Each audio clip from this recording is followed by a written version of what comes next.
Análise visual. Você, colega técnico, por onde você começa a análise do dispositivo que você vai reparar?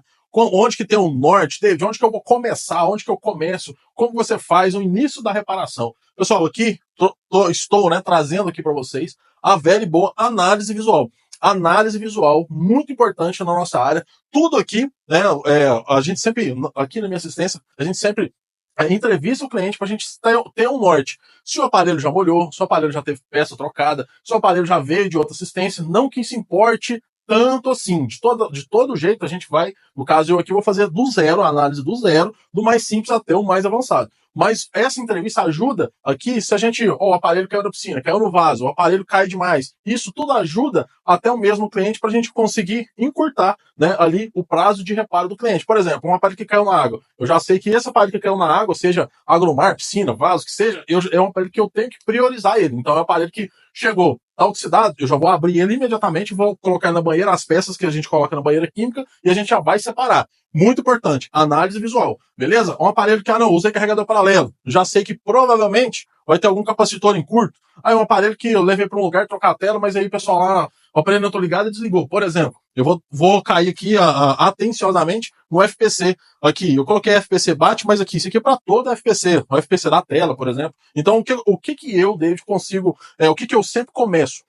Pego o dispositivo e vou fazer a velha e boa análise visual. Vou olhar a oxidação, vou olhar o flex, vou olhar o consumo da board. Aqui na Power Supply, na fonte de bancada, o consumo tem que estar sempre zerado. Sempre zerado. Claro que vou gerar uma polêmica aqui, segundo o meu querido professor Janderson, o famoso iBoot. Para quem não usa o iBoot, esse iBoot, ele tem um pequeno consumo. Então, na minha fonte de bancada, usando esse iBoot, ele vai dar aí mais ou menos 0,10, 0,12 mA. Só que, para os aparelhos mais novos, dica de ouro, aparelhos mais novos, a gente está com uma série de erros em software. Por quê?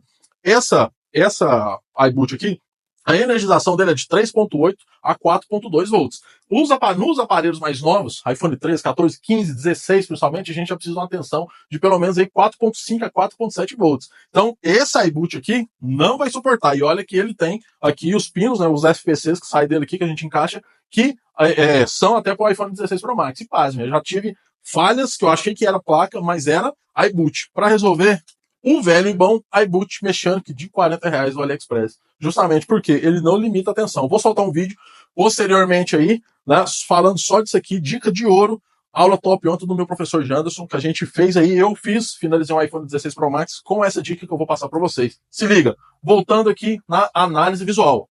David, o telefone está oxidado. Beleza, oxidação. O que eu vou fazer? Vou tirar os periféricos, vou tirar tudo ali. O bom é a gente sempre ter uma carcaça que a gente sabe que está tudo funcionando. Porque uma oxidação, mesmo uma oxidação que seja mínima, ela pode ali gerar um panic full. Você vai ficar lá batalhando ali, quebrando cabeça, perdendo tempo.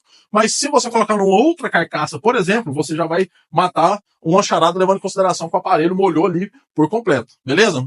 Beleza. Vou olhar ali, peguei um aparelho, um iPhone, foram levar lá para trocar o display e o aparelho voltou apagado, hora funciona a imagem, hora não funciona. Beleza, chegou para você resolver. Você foi lá e conferiu os FPCs, se estão todos aterrados. Eu coloquei aqui, se o aterramento está ok. Se esse aterramento aqui está ok, por quê? Muitas das vezes, a gente vai olhar aqui, o FPC está lá no lugar. Mas e esse aterramento?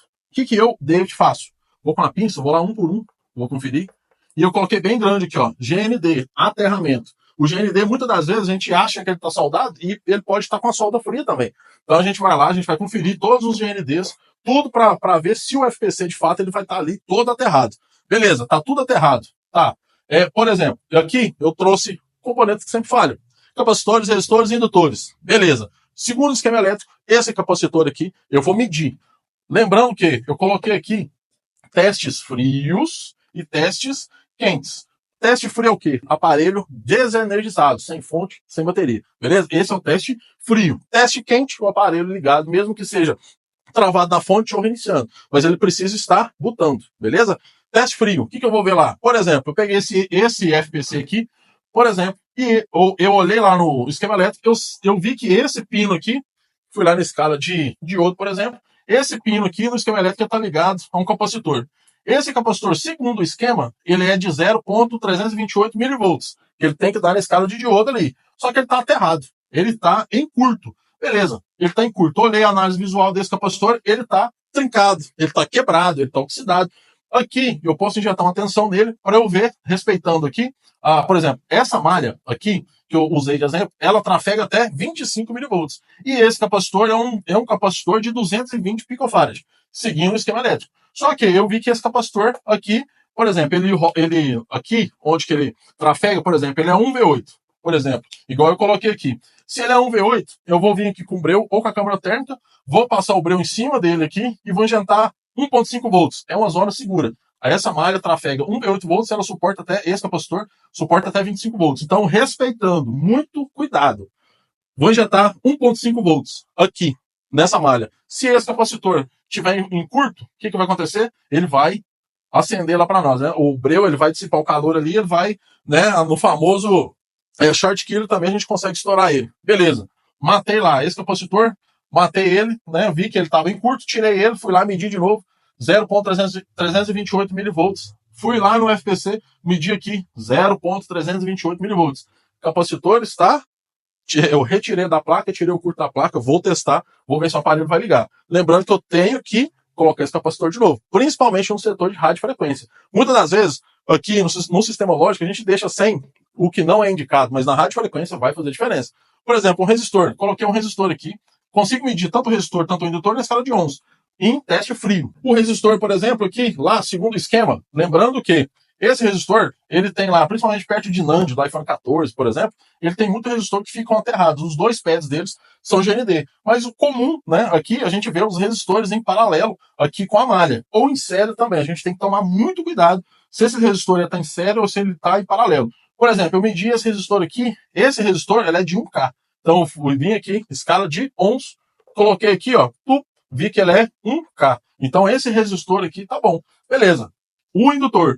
Esse indutor aqui, eu coloquei esse que eu usei como exemplo, tá aterrado no GND, ele tá em série aqui. Beleza, aqui, esse lado aqui é positivo. Com o teste frio, eu consigo vir aqui, também na escala de ohms, vou colocar lá positivo e negativo, no meu multímetro, por exemplo, na escala de ohms, e vou ver o quanto, qual é o valor. No caso do indutor, a escala de medida dele, a gente pode usar em Henry. Segundo o esquema elétrico, esse indutor que eu usei aqui de exemplo, ele é de 2.2 Henry. Beleza? Fui lá, medi ele, 2.2 Henry, beleza, escala de diodo, vim aqui, eu sei que essa malha não vai estar em curto, por exemplo. Tá, David, isso aqui é o teste frio, tá? A gente garantiu que o consumo da board aqui é 0. Fui lá, às vezes ela estava consumindo alguma coisinha, mas era por conta desse capacitor que eu falei. A gente mediu lá, tirou aqui na Power Supply, na PCB, na fonte de bancada, na Power Supply, zerou o consumo, às vezes o aparelho já volta a ligar de imediato. Tá, beleza, mas eu quero. Como é que eu faço para. Eu medi isso aqui quente, por exemplo.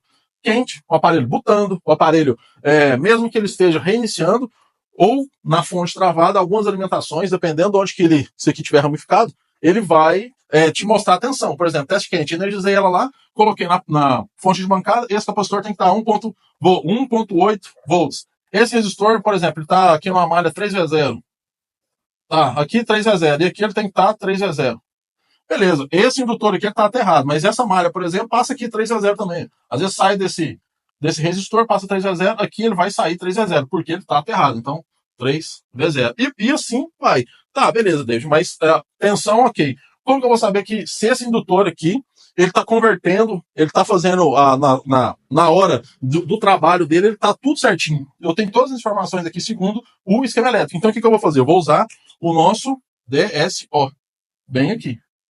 Eu vou vir aqui, vou fazer uma micro incisão aqui, bem pequena, e vou com a ponta do meu DSO e vou medir ele bem aqui. Lembrando que ele vai me dar, aqui ele pode me dar tensão, vai me dar frequência também, e vai me dar o plotter que tem que dar. Lembrando que não é padrão. Cada um, segundo o esquema elétrico e segundo os nossos estudos, os indutores eles vão variar também. Beleza? Então, assim, mas uma coisa que é muito importante, mais uma vez, análise visual, principalmente por conta de oxidação. Oxidação é muito comum, dá problema aqui por conta de água e diversas outras coisas, até um álcool que cai em cima. A gente acaba que, com a análise visual, a gente consegue matar quase isso aqui tudo, dependendo se tiver oxidado, alguma coisa assim, ou até mesmo aqui o que eu falei, né, do aterramento dos FPCs.